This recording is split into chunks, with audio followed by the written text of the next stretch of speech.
بسم اللہ الرحمن الرحیم نحمدہ ونصلی علی رسولہ الکریم اما بعد۔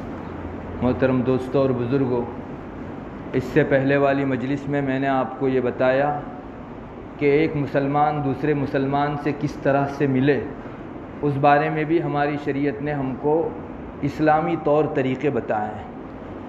مسلمان جب دوسرے مسلمان سے ملے تو ملاقات کرے، جس کو ہم اپنی زبان میں ملاقات کرنا کہتے ہیں، عربی میں جس کو مصافحہ کرنا کہتے ہیں۔ مصافحے کے ساتھ اس کو السلام علیکم ورحمۃ اللہ وبرکاتہ بھی کہنا چاہیے۔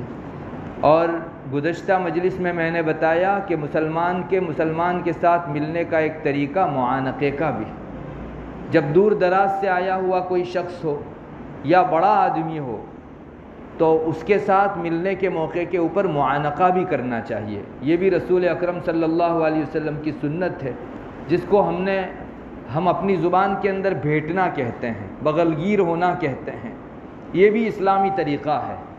مگر یہاں رک کر ایک بات ہم کو یہ سمجھ لینی چاہیے کہ یہ جو ہینڈ شیک کرنے، ملاقات کرنے اور بھیٹنے کی بات ہے وہ صرف مردوں کی حد تک ہے۔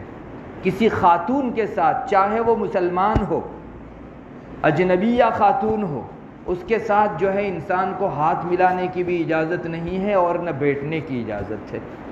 اس کو بتانے کی ضرورت اس لیے خصوصی طور پر ہو رہی ہے کہ ہمارے یہاں اب مختلف تہذیبیں مسلمانوں کے اوپر اثر کر رہی ہے۔ انٹرنیٹ کا زمانہ ہے، جیسا کہ میں نے اس سے پہلے آپ کو بتایا، بعض سائٹیں مختلف خاص اس لیے جو ہے رکھی گئی ہیں کہ ایک دوسرے کے ملنے کے طریقے الگ الگ قوموں اور مذہبوں میں کیا ہے، اور یہ اتنا عام ہے کہ مسلمان بڑی آسانی سے ان چیزوں کو دیکھتا ہے اور آہستہ آہستہ ان چیزوں کو دیکھ کر اس کا ذہن مانوس ہوتا ہے اور وہ بھی غیروں کے طریقوں کے اوپر ملاقات کرنے اور بغلگیر ہونے کا عادی ہونے لگا ہے۔ یاد رکھیے، کسی مسلمان اجنبیہ خاتون سے آپ کو ہاتھ ملانے کی اجازت نہیں، چاہے کسی قوم کی تہذیب ہو، مسلمان کو اس کی ہرگز اجازت نہیں ہے۔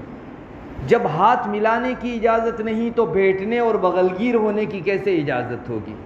معانقہ کرنے کی بھی اجازت نہیں۔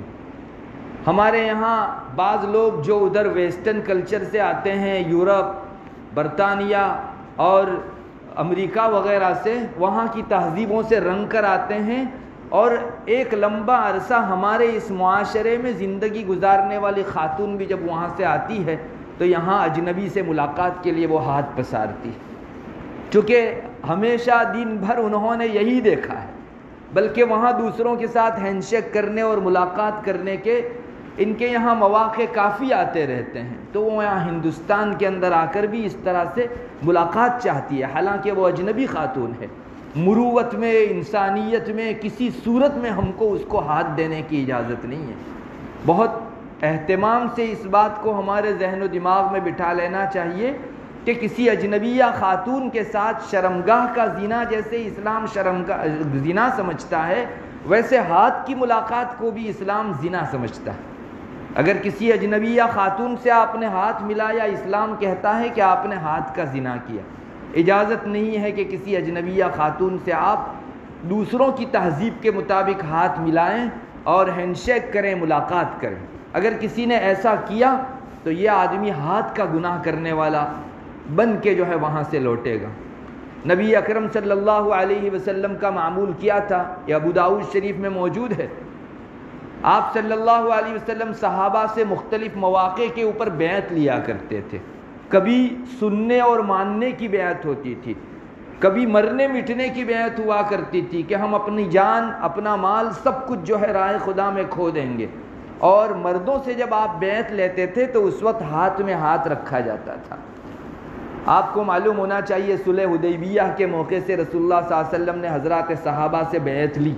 حضرت عثمان رضی اللہ تعالیٰ عنہ کو کسی خاص کام کے لیے آپ نے مکہ بھیجا تھا۔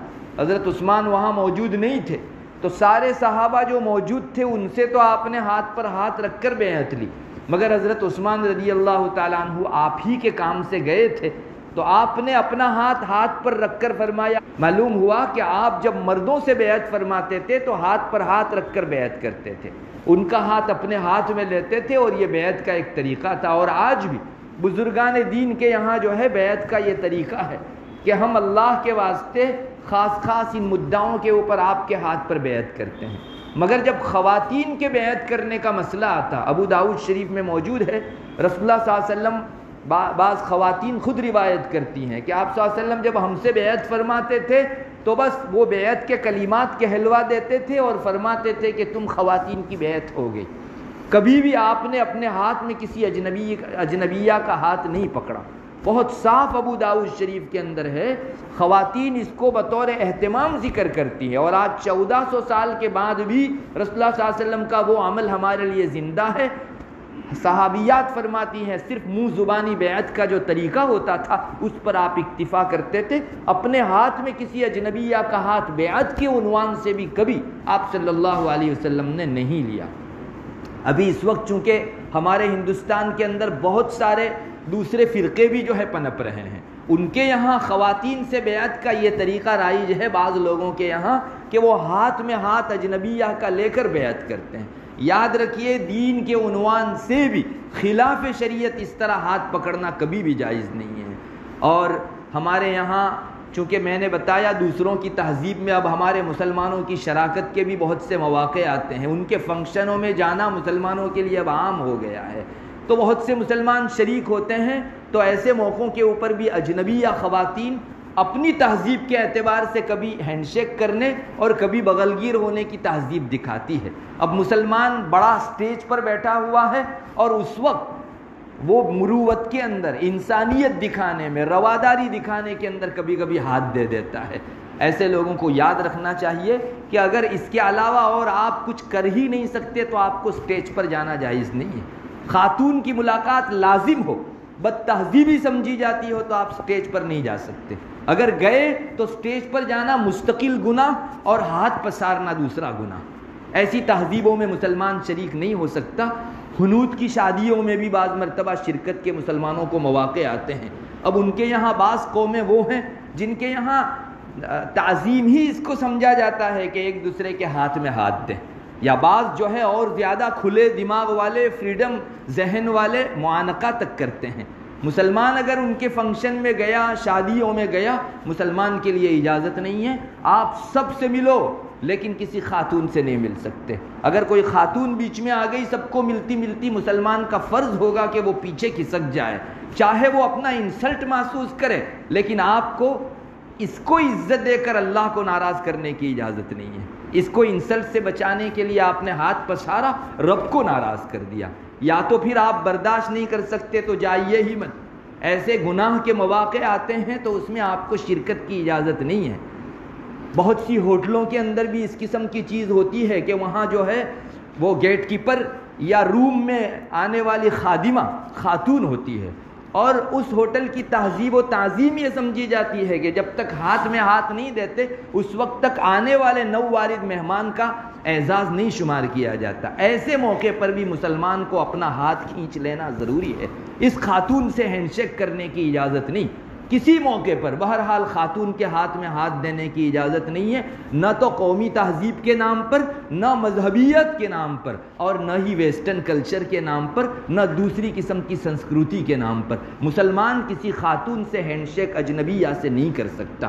ہاں اپنی خالہ ہے، پھوپھی ہے، بھانجی ہے، جو محرم ہے ان سے جو ہے ملاقات تک کی گنجائش ہے شریعت کے دائرے میں رہ کر. ایک چیز یہ بھی ہے ہمارے فقہا نے لکھی کہ دیکھو داماد جو ہے وہ اپنی ساس کا محرم ہے، اس لیے کہ اس کی لڑکی سے نکاح کرنے کی وجہ سے اب اس سے نکاح نہیں ہو سکتا، یہ محرم ہو گیا. مگر نوجوان ساس ہے، نوجوان داماد ہے، ان کو آپس میں ہاتھ ملانے کی اجازت نہیں ہے، اس لیے کہ یہاں فتنے کا بڑا اندیشہ. جیسے نوجوان ساس کے ساتھ وہ کسی شرعی سفر پر نہیں جا سکتا، شریعت منع کرتی ہے، حالانکہ اپنا محرم ہو تو سفر کی خاتون کو اجازت ہے، مگر نوجوان ساس کے ساتھ نوجوان داماد کو اجازت نہیں. ویسے ہی اس موقع کے اوپر اس داماد کو بھی اجازت نہیں کہ وہ اپنی ساس سے جو ہے ملاقات کرے، ہاتھ پسارے، اور نہ ہی ساس کو اجازت ہے کہ وہ اپنے داماد سے ملاقات کرے. یہ مواقع بڑے سنگین ہوتے ہیں، نزاکت کے ہوتے ہیں، فوری فیصلے کے ہوتے ہیں. اگر مسلمان کا ذہن دینی طور پر بنا ہوا نہ ہو تو بسا اوقات وہ مروت کے اندر ہاتھ پسار دیتا ہے، اور یہاں کے بعد پھر فتنے شروع ہوتے ہیں۔ اللہ کی پناہ، اس کے بعد جو سلسلے شروع ہوتے ہیں، اللہ نے اسی لیے ہم کو یہیں رک جانے کو کہا کہ اس کے بعد تم سنبھل نہیں پاؤ گے، بلکہ اسلام نے تو اس سے پہلے سے ہی روک لگا دی ہے۔ قرآن کریم خواتین کو کہتا ہے کہ تمہیں دوسروں کے ساتھ جب ضرورت کی بات چیت کا موقع آ جائے تو نرم لہجے میں بات نہیں کرنا چاہیے، تمہیں اپنا لہجہ سخت بنانا چاہیے۔ ویسے یوں گفتگو کی اجازت نہیں ہے اجنبیہ سے، آپ گفتگو کریں گے بغیر ضرورت کے تو یہ سلسلہ بہت دور تک پہنچا سکتا ہے۔ مسلمانوں کے درمیان میں یہ چیز بھی عام ہو گئی ہے، اور تہذیب کے نام پر بڑی آسانی سے وہ اجنبیہ خواتین کے ساتھ گفتگو کر لیتے ہیں، تنہائی کے اندر بیٹھ کر بات چیت کرتے ہیں۔ انہیں یہ آیت کریمہ اپنی نگاہوں کے سامنے رکھنی چاہیے۔ اللہ تعالیٰ نے مستقل آپ صلی اللہ علیہ وسلم کی گھر کی خواتین ازواج مطہرات کے بارے میں یہ آیت نازل فرمائی۔ اللہ تعالیٰ فرماتا ہے یا نساء النبی ان اتقیتن فلا تخضعن بالقول، اے نبی کی بیویوں، تم کسی سے ضرورت کی بات چیت کرو تو تمہارے اندر تقویٰ ہے، اس کا تقاضا یہ ہوگا کہ اجنبیوں سے بات چیت ضرورت کے موقع پر بھی کرو تو اپنا لہجہ نرم نہ بناؤ۔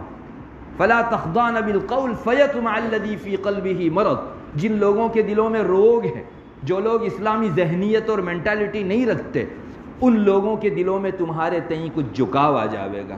فیطمع الذی فی قلبہ مرض، ہاں سخت بات، گالی گلوچ کی بات یہ بھی نہیں کرنی ہے، وقلن قولا معروفا، لیکن کسی ضرورت کے موقع سے اجنبیہ سے بات چیت کی نوبت آوے، اجنبی مرد سے، اللہ فرماتا ہے نبوی گھرانے کی خواتین کو، جہاں فتنے دور اور دور سے دور تھے، مگر انہیں بھی کہا گیا کہ تمہیں نرم بات کی اجازت نہیں ہے۔ مسلمانوں میں یہ تہذیب کی حیثیت سے اپنا لی گئی چیز ہے۔ مسلمان کسی اجنبیہ خاتون سے بڑی آسانی سے اب چیٹنگ کر لیتا ہے، میسیج بھیج دیتا ہے، اور ایسے مواقع کے اوپر جہاں شرعی ضرورت کچھ نہیں ہوا کرتی، ہائی ہیلو کرنا اب غیروں میں جس طرح سے تہذیب تھی مسلمانوں میں بھی آ گئی۔ یاد رکھیے، قوم جتنی بھی بہہ چکے، زمانہ جتنا برا ہو جائے، اسلام نے جسے حرام ٹھہرایا وہ ہمیشہ قیامت تک حرام رہے گا۔ زمانے کی روش کی وجہ سے، زمانے کے بہاؤ کی وجہ سے، اور اس میں کثرت سے اس گناہ کے ہو جانے کی وجہ سے کوئی گناہ جائز نہیں ہو جاتا۔ کل کو اللہ کے سامنے یہ شخص یہ عذر بیانی نہیں کر سکتا کہ اللہ معاشرہ ہی ایسا بن چکا تھا، ملنے کا طرز و انداز ہی یہ بن چکا تھا۔ اللہ کے یہاں یہ آدمی ایسے ہی پکڑ کے قابل ہوگا جیسے جب تہذیب نہیں تھی اس طرح کی، اس وقت کا آدمی اللہ کے یہاں مواخذ اور قابل پرسش ہوا کرتا تھا۔ بہت ضرورت ہے کہ ہم ان چیزوں کو سمجھیں۔ اصل میں ہم لوگوں نے جو ہے اسلام کو اب چینلوں سے سمجھنا شروع کر دیا ہے، مختلف سائٹوں سے ہم لوگ اپنے اسلام کے احکام معلوم کرتے ہیں۔ یہ اتنی بڑی مصیبت ہے کہ حق و باطل کے خلط کا ایک فتنہ ہے، اور یہ ایسا فتنہ ہے کہ اچھوں کے پتے پانی ہو جاتے ہیں۔ اہل علم بھی بسا اوقات اس فتنے کی بھنک نہیں محسوس کر سکتے، چونکہ باطل حق کے لبادے میں آتا ہے۔ آپ کو ظاہر میں تو حق ہی دکھتا ہے، لیکن اس کے پیچھے کفر، باطل، شرک، نفاق، یہودیت، نصرانیت، مجوسیت چھپی ہوئی ہوتی ہے۔ مسلمان کو چاہیے کہ وہ ہر ایرے غیرے سے دین حاصل نہ کرے۔ کوئی بھی ویب سائٹ آ گئی، اسلام کے نام سے کوئی حکم آپ کو دے دیا گیا، آپ مت لیجئے، اس لیے کہ بہت سی اچھائیوں میں ایک برائی سویٹ پوائزن کی حیثیت سے داخل کر دی جاتی ہے، میں اور آپ محسوس بھی نہیں کر سکتے، اور ہم بڑی آسانی سے نگل جاتے ہیں ایسی بد تہذیبی کو جو خلاف شریعت ہے۔ اور بری چیز یہ ہے کہ ہم اسلام کو لے رہے ہیں خلاف اسلام طریقوں سے، اسلام کے خلاف جو بھی چیزیں ہیں ان کی حیثیت ان کو ہم اسلام کی حیثیت سے لے رہے ہیں۔ اللہ کرے مسلمان ان چیزوں کے اندر خوب الرٹ ہو، معانقہ کرنے، ایک دوسرے سے ملاقات کرنے اور ملنے کی تہذیب میں سوائے اسلام کے اور کسی کی تہذیب ہم کو اختیار کرنے کی اجازت نہیں۔ اللہ تبارک و تعالی مسلمانوں کو سمجھ عطا فرماوے اور اسلامیات سے ایسی محبت عطا فرماوے کہ ساری تہذیبیں ایک طرف اور اسلامی تہذیب کو مسلمان مقدم رکھنے والا بنے۔ وآخر دعوانا الحمدللہ۔